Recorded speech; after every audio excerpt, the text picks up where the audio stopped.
تلك الدار الآخرة نجعلها للذين لا يريدون علوا في الأرض ولا فسادا والعاقبة للمتقين.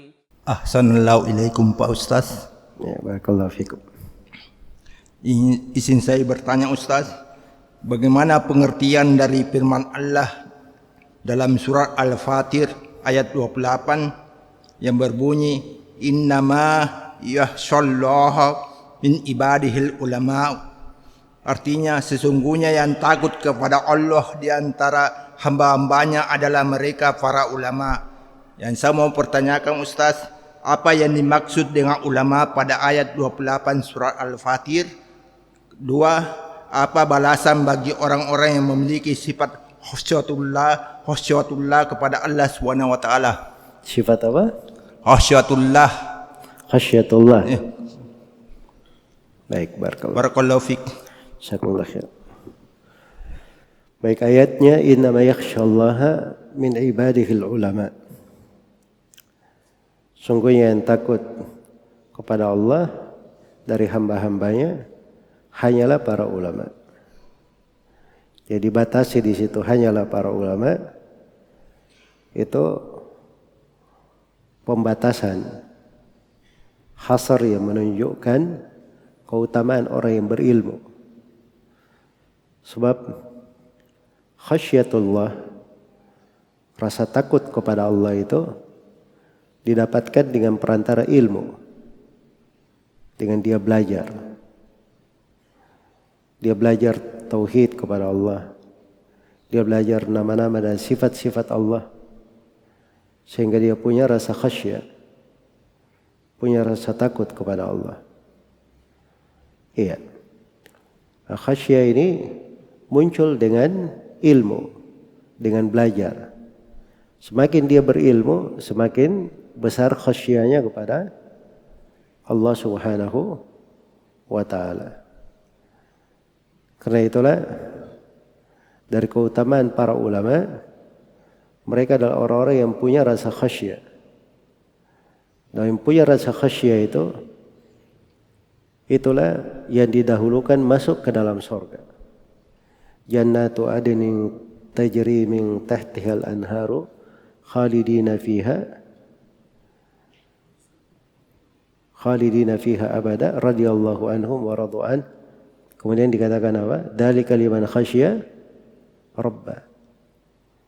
Sebutkan balasannya surga adan, kekal dalamnya, Allah ridha pada mereka, mereka juga ridha kepada Allah. Kemudian Allah terangkan itu balasan bagi siapa yang takut kepada Rabbnya, punya khasyah kepada Allah. Iya. Innal ladzina yakhshawna rabbahum bil ghaibi lahum maghfiratun wa ajrun kabir. Sungguhnya orang yang punya khasyah kepada Rabb mereka bil ghaib. Bil ghaib itu ada yang menafsirkan ketika dia beriman terhadap apa yang gaib yang terjadi, alam kubur, surga, neraka dan seterusnya.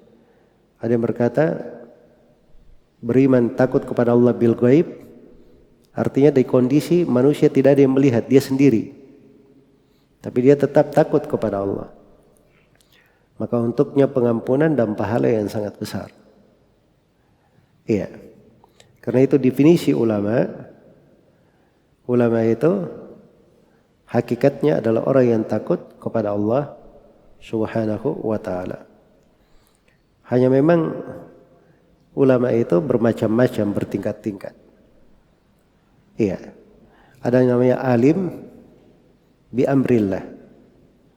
Ada dia berilmu tentang perintah Allah. Dia tahu hukum-hukum, dia tahu agama, dia tahu syariat. Ini alim bi amrillah namanya. Dan ada alimun billah. Ada yang berilmu tentang Allah. Dia takut kepada Allah. Dia tahu tentang kebesaran Allah. Tapi mungkin di masalah hukum-hukum agama belum tentu dia berilmu di situ. Iya. Dan yang paling tinggi derajatnya adalah ulama yang menggabungkan dua ini. Alimun billahi wa alimun bi amrillah. Dia berilmu tentang Allah dan berilmu tentang perintah Allah. Itu paling tinggi derajatnya dari para ulama. Dan semuanya kalau dikatakan adalah orang yang berilmu. Katakan ulama. Itu dalam definisi satu sudut pembagian ulama. Tapi kalau ulama dalam artian mereka yang menjadi rujukan manusia, itu ada definisinya lagi.